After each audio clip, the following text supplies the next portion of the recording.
Dear viewers, আসসালামু আলাইকুম। Modern day slavery, এই কালের দাসত্ব। কথা বলবো কনস্ট্রাকশন সাইট তথা নির্মাণ কাজ চলছে এরকম জায়গাগুলো নিয়ে কথা বলবো কিছু বিষয়ে। তো আমরা সবাই দেখছি সারা দেশ জুড়ে কনস্ট্রাকশন কাজ চলছে।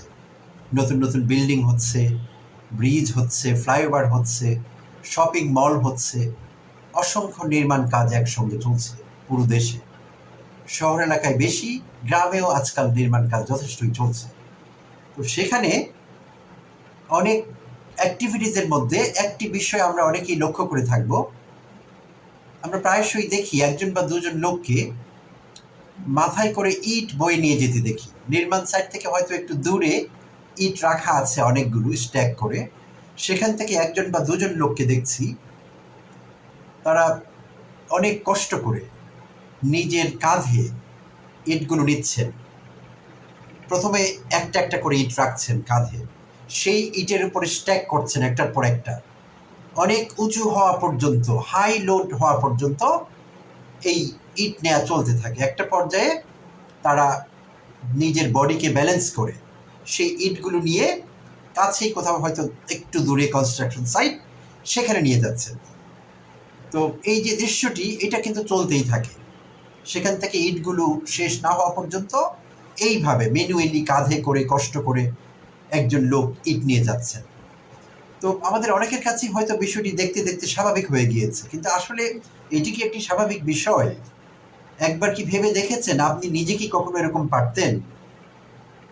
চেষ্টাও কি করতেন কখনো? এবং কেমন লাগতো যদি আমরা এটা করতাম? কি পরিমাণ ফিজিক্যাল স্ট্রেংথ একটা লোককে দিতে হচ্ছে, কি পরিমাণ প্রেশার নিতে হচ্ছে, কি পরিমাণ কষ্ট লোকটিকে করতে হচ্ছে। একজন লোক নিজেই তার কাঁধে ইট রাখছেন, ব্যালেন্স করছেন, সব কিছু তিনি করছেন।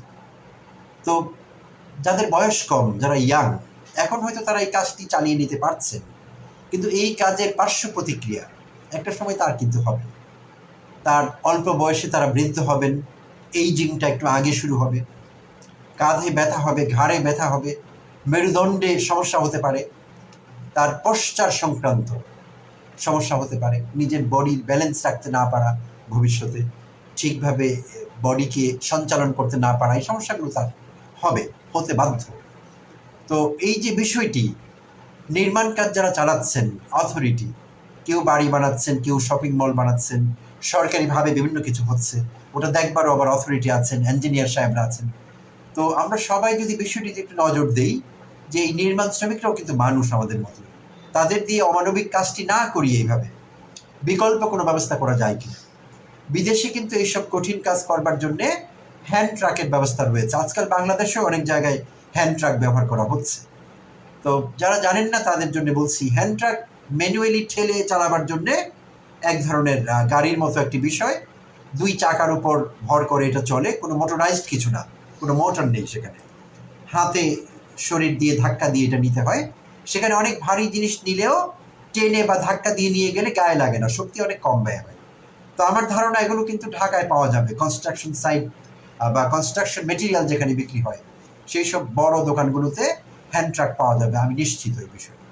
তো আমরা যারা কনস্ট্রাকশনের সঙ্গে জড়িত, আমরা যদি এই বিষয়গুলো খেয়াল রাখি, বিশেষভাবে সরকারের গৃহায়ণ মন্ত্রণালয় বা এই বিষয়ে যারা কাজ করছেন কর্তৃপক্ষ, তারা যদি এই বিষয়টাতে পাবলিক অ্যাওয়ারনেস তথা গণসচেতনতা সৃষ্টি করবার চেষ্টা করেন, টিভিতে এই বিষয়গুলো নিয়ে কথা বলা হয়, হ্যান্ড ট্রাক দেখানো হয়, ব্যবহার করতে উৎসাহিত করা হয়, তাহলে কিন্তু সারা দেশে এই হ্যান্ড ট্রাক সংস্কৃতি ছড়িয়ে পড়তে পারে এবং আমাদের এই নির্মাণ শ্রমিক ভাইয়েরা এই অমানসিক কষ্ট থেকে মুক্তি পেতে পারেন।